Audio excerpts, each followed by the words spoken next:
¿Qué tal? ¿Cómo están? Bienvenidos a Agenda Económica en las pantallas de CNN Chile. Gracias por acompañarnos a esta hora, iniciando este día jueves en el cierre de la semana.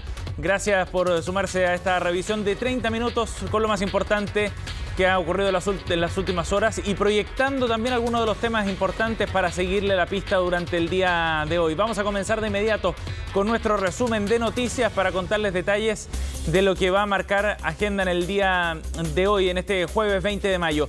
Comenzando con los datos y el balance respecto a cómo le ha ido a la Bolsa de Comercio en estos días después de las elecciones. La caída ha sido dura, sobre todo la del lunes. Fue de un 9,3%. El martes parecía estabilizarse, pero ayer miércoles nuevamente la caída fue bien fuerte. Llegó a 2,74% la pérdida en el IPSA, el principal indicador de la Bolsa de Comercio, y eso significa que la bolsa local ya ha perdido cerca de 16.000 millones de dólares en valor después de lo que ha ocurrido el fin de semana. Todavía hay mucha incertidumbre. Los analistas plantean que están recién decantando la información, sobre todo en relación a la conformación de la Convención Constitucional.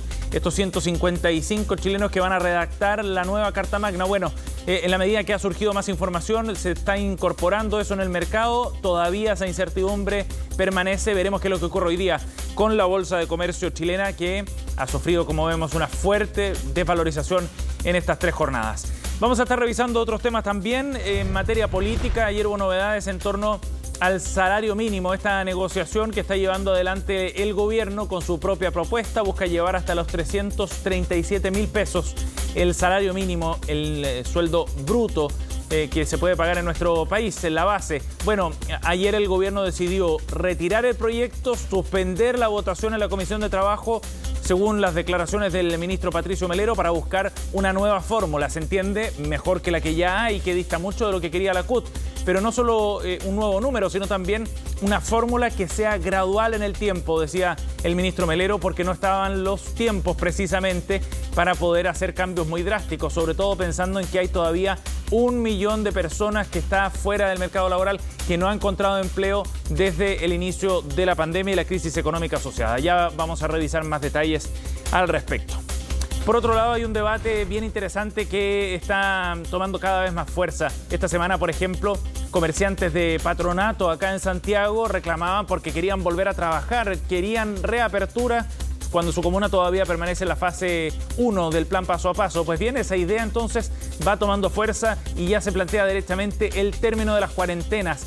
Desde la UDI, desde el oficialismo, están pidiendo con fuerza que el gobierno revise su plan paso a paso y que, por ejemplo, permita mayor apertura, sobre todo para el sector del comercio, en las fases de mayor restricción. La idea ha sido respaldada, por supuesto, por otros sectores golpeados como FEDETUR, la federación que representa al sector turístico, e incluso hay buena acogida también de esta idea por parte del ministro Lucas Palacios. Aunque prevalecen los criterios sanitarios por ahora, este punto va tomando fuerza en línea con debates que se han dado en otras partes del mundo también ante las extensas cuarentenas.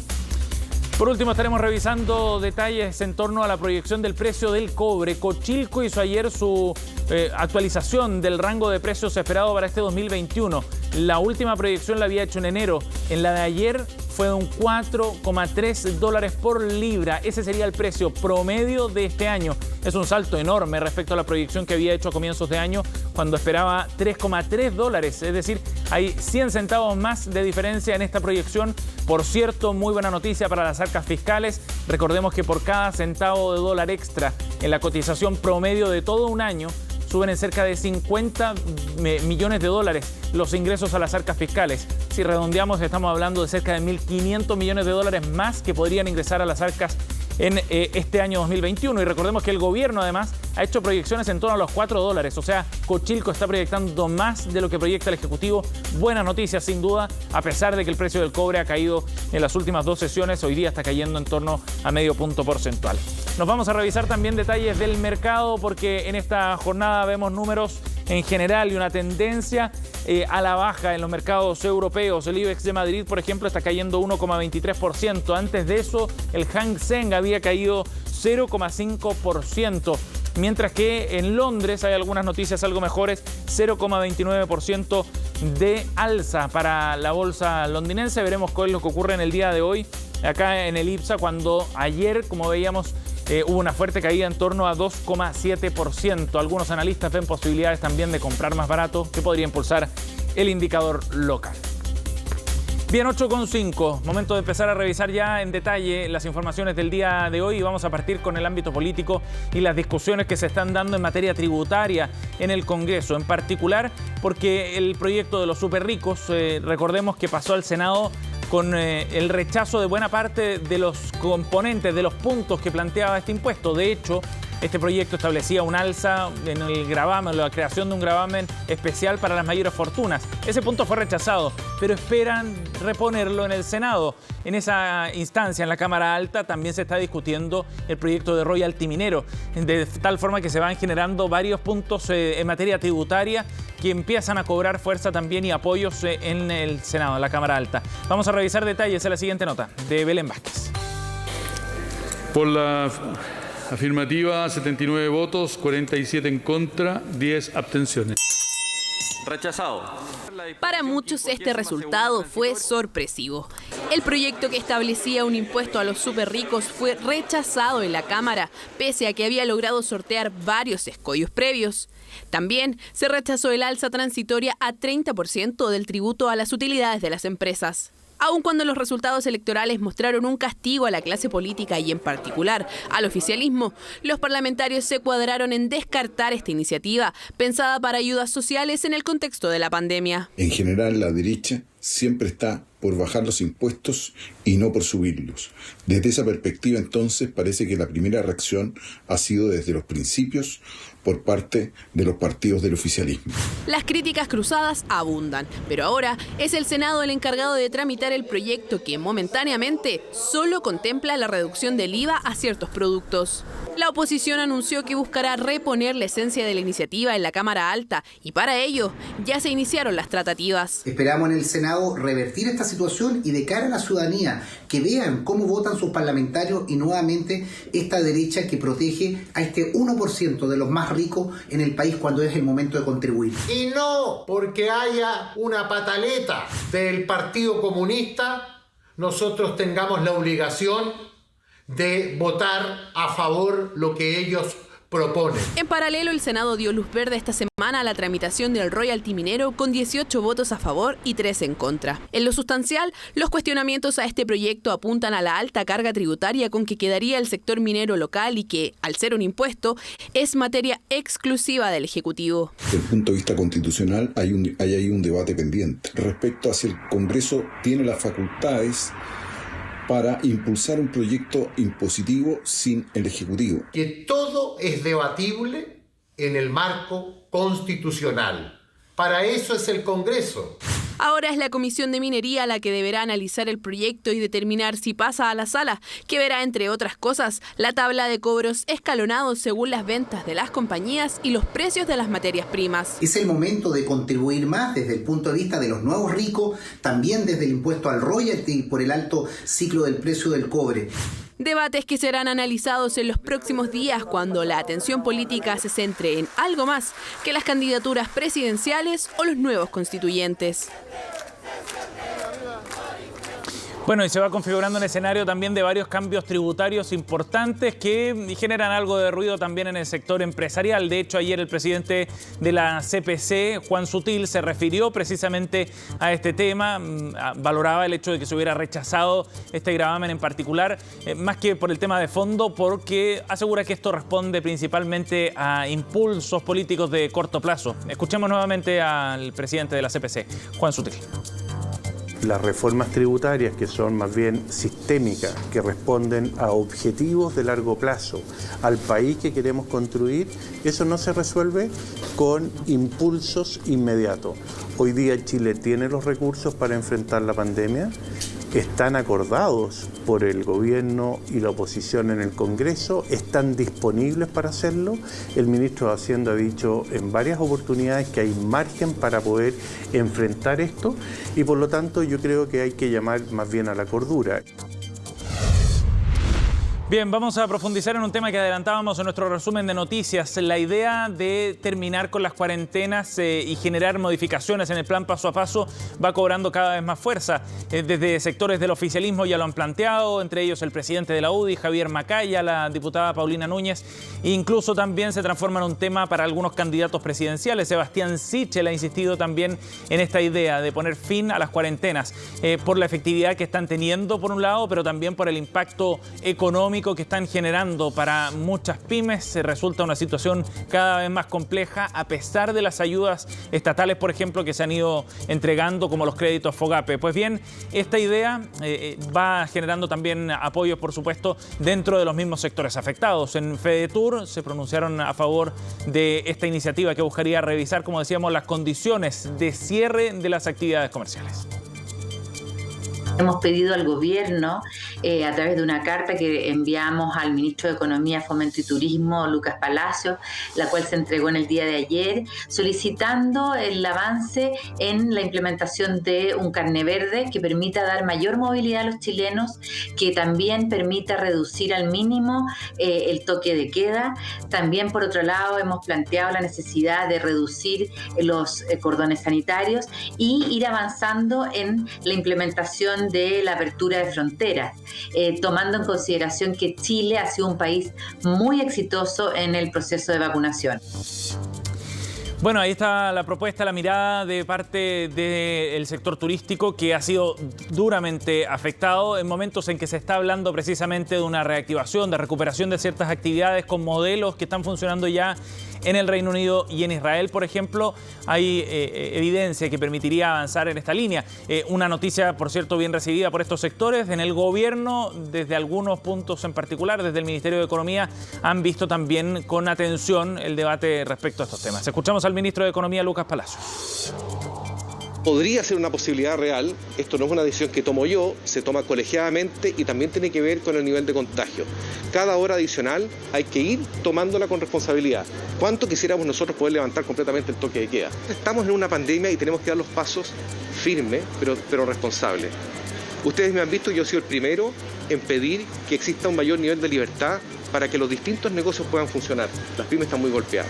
Si nos cuidamos, obtenemos buenos datos, las personas se enferman menos, llegan menos al hospital, avanzamos en el proceso de vacunación, entonces vamos avanzando a paso firme hacia una mayor libertad, que es lo que queremos, una libertad con responsabilidad, para que podamos recuperar nuestras vidas. Bien, 8:13. Vamos a ir a otro tema. Hay buenas noticias también para la actividad económica en este 2021. Las proyecciones han ido creciendo de la mano de un plan de vacunación que va avanzando, también de cierta reactivación en la actividad económica. Los invito a que revisemos detalles del balance que ha hecho Consensus Forecast, esta consultora que agrupa precisamente proyecciones de distintos actores del mercado. El consenso está proyectando cerca de 6,5%, pero fíjense que hay algunos actores que tienen una proyección bastante más optimista. Capital Economics, una consultora con base en Londres, proyecta un 9% de crecimiento para la economía chilena este año. Hace algunas semanas atrás, uno de sus ejecutivos entregaba las razones, hablaba de buenos fundamentos en la economía chilena para pensar en un repunte de la mano también de un precio del cobre que va al alza. Barclays proyecta un 7,5%, al igual que Scotiabank. Credit Corp Capital proyecta un 7,2%, BCI Estudios 7,1%. Esta es una selección de los 4 que están más optimistas dentro de toda la selección que hace Consensus Forecast, que, como decíamos, agrupa las distintas proyecciones del mercado respecto a la economía chilena. Ya les contábamos que el plan de vacunación, por una parte, es uno de los factores que empujaría al alza las proyecciones para este año. Por otro lado, el mayor precio del cobre, que sin duda va a ser una muy buena noticia para la economía chilena, y algunas señales que ya se han visto en el primer trimestre. Recordemos que el Banco Central ya estimó un crecimiento de 0,3% en el primer trimestre del año, que es la cifra más alta para un trimestre desde el estallido social. Bueno, hay otros actores en todo caso que son algo más pesimistas respecto a estas cifras de crecimiento. Veamos cuál es el detalle precisamente de lo que están proyectando algunos actores de mercado. Nuevamente, el consenso, el promedio está en 6,5%, pero la Reinvial, por ejemplo, proyecta un 5% 5%, Deutsche Bank un 5,1%, la Universidad de Chile un 5,5%, AGPB un 5,7%, lo que da a entender también que hay varios riesgos todavía en el horizonte, uno de ellos asociado principalmente a la incertidumbre política, al desarrollo de la Convención Constitucional que aparece por estos días como uno de los principales aspectos a analizar por parte del mercado.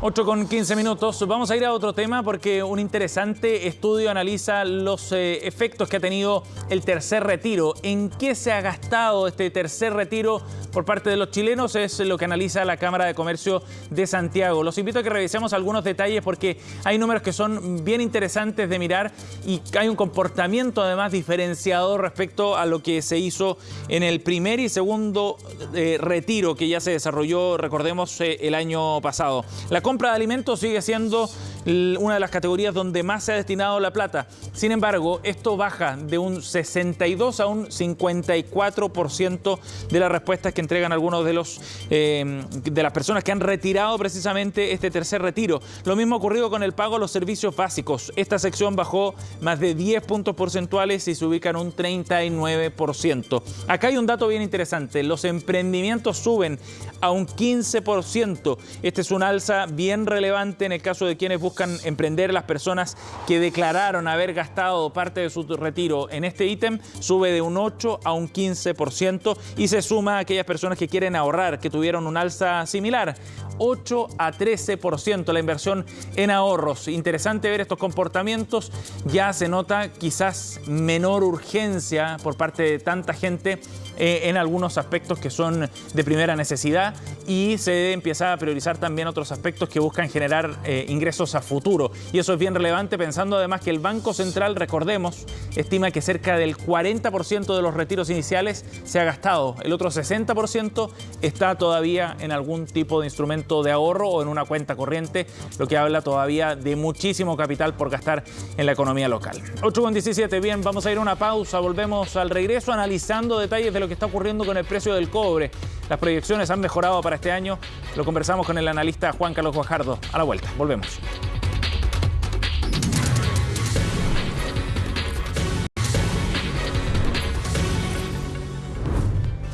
Bien, estamos de vuelta para conversar sobre el precio del cobre después de una semana que ha estado marcada o tendiente a la baja a nivel internacional. Sin embargo, en la mirada de largo plazo, la mirada más amplia, las proyecciones son muy favorables para el precio del cobre, el principal producto de exportación chileno en este 2021. $4,3 la libra serían las proyecciones para este año según Cochilco. Queremos analizar este tema, para eso estamos en contacto con el analista de Plus Mining, Juan Carlos Guajardo. Gracias por conversar con nosotros, Juan Carlos, muy amable. Hola Sebastián, buenos días. Buenos días, bienvenido. Juan Carlos, bueno, esta proyección es bien interesante porque marca un salto bien grande respecto a la proyección anterior que había hecho Cochilco a comienzos de año. A juicio de ustedes en Plus Mining, ¿cómo ven esta cifra, este $4,3 la libra promedio para este año? ¿Es una proyección que calza con lo que tienen ustedes? Sí, efectivamente es una proyección que se pone al día respecto de lo que ha sido la evolución del mercado en los últimos meses y la expectativa para los próximos, para lo que queda del año y parte del próximo año.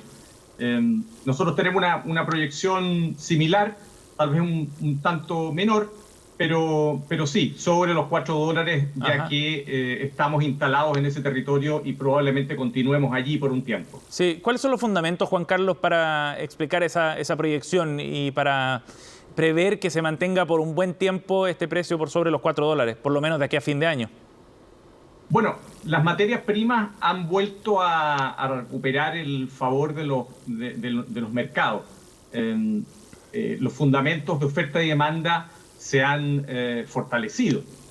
Por el lado de la demanda, metales como el cobre se prevé que jueguen un rol importante en las tendencias de descarbonización, energías limpias, y eso ciertamente que les va a ser una base muy importante para el consumo.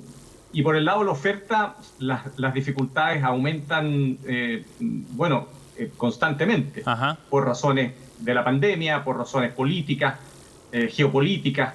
Entonces, el balance de mercado apunta a ser bastante fuerte. Pero yo destacaría otro elemento que creo hemos analizado en ocasiones anteriores, y es que precisamente la pandemia está generando inyecciones de dinero verdaderamente gigantescas en el mundo. Sí. Incluso en nuestro país lo vemos con el tema de lo de las AFP y otras cosas más. Hay una gran cantidad de dinero que se está inyectando a la economía mundial, y eso es como el viento de cola que está impulsando a niveles muy altos muchos activos, entre ellos las materias primas como el cobre. Ajá, o sea, hay un componente financiero también que podría explicar esta alza.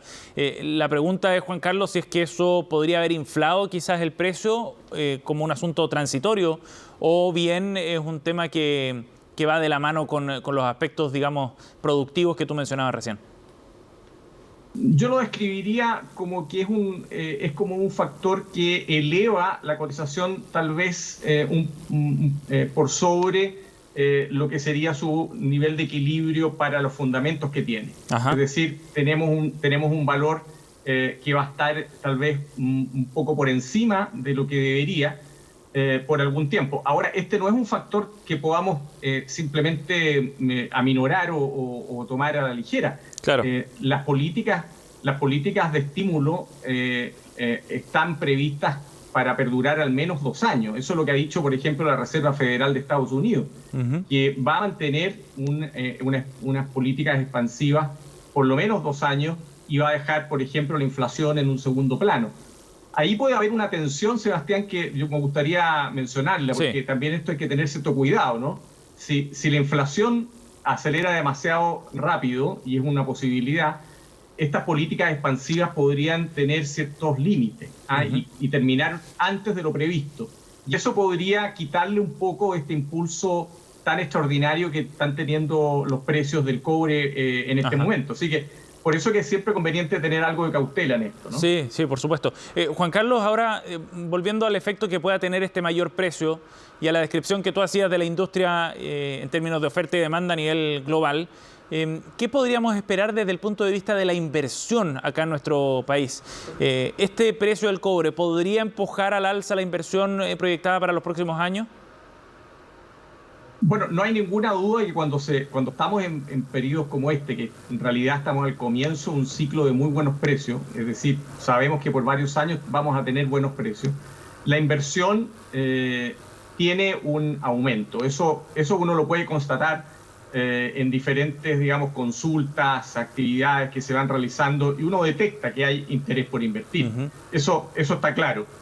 La pregunta que hay en este momento es si los fenómenos políticos que están ocurriendo en algunos países, sobre todo, yo diría Perú, Chile, podrían de cierta manera generar una percepción de riesgo más alta que frene este proceso de inversión. Yo diría que estamos en un momento bastante clave para definir qué factor va a primar más. Si va a primar el interés por los buenos resultados de precio o el riesgo político que se está percibiendo bastante alto. ¿Y cómo ves ese balance, Juan Carlos? Porque acá en Chile está en discusión este proyecto del royalty minero, y en Perú la posibilidad de que Pedro Carrillo llegue efectivamente a la presidencia abre una ventana de incertidumbre todavía mayor, porque no solo ha pensado en un royalty, sino derechamente en nacionalización de algunos recursos. Entonces, ¿cómo crees que van a pesar estos factores políticos? Bueno, sin duda, creo que si el candidato Castillo triunfa y efectivamente realiza los planes que ha enunciado de subir impuestos y nacionalizar, eso va a significar un freno a la inversión en minería de manera bastante clara. Así que estamos, como te decía, en momentos decisivos. Depende de qué suceda en el plano político para ver si la balanza se inclina hacia el freno a la inversión o si van a primar los estímulos a la inversión que están significando estos buenos precios de las materias primas. ¿Eso podría ser una buena noticia para Chile entonces, o no? ¿Lo que ocurra en Perú? Bueno, efectivamente hay posibilidades de desplazamiento de inversión a un lado y otro. Pero bueno, los peruanos también piensan lo mismo, Sebastián. Sí. Si gana Keiko Fujimori y acá en Chile las políticas son anti-negocio, ellos van a tener la percepción de que pueden capturar inversión. Entonces, estamos un poco en este momento en el péndulo, ¿no? Sí, claro. Para ver hacia dónde se decantan las fuerzas. Y en una cancha bien competitiva. Juan Carlos, gracias por conversar con nosotros hoy día, muy amable. Muchas gracias, Sebastián. Chao, que esté muy bien, hasta luego. Chao. 8:29, estamos cerrando Agenda Económica. Gracias a ustedes también por acompañarnos. Ya vienen noticias internacionales. Jacinta Molina y Conexión Global. Que tengan un buen día.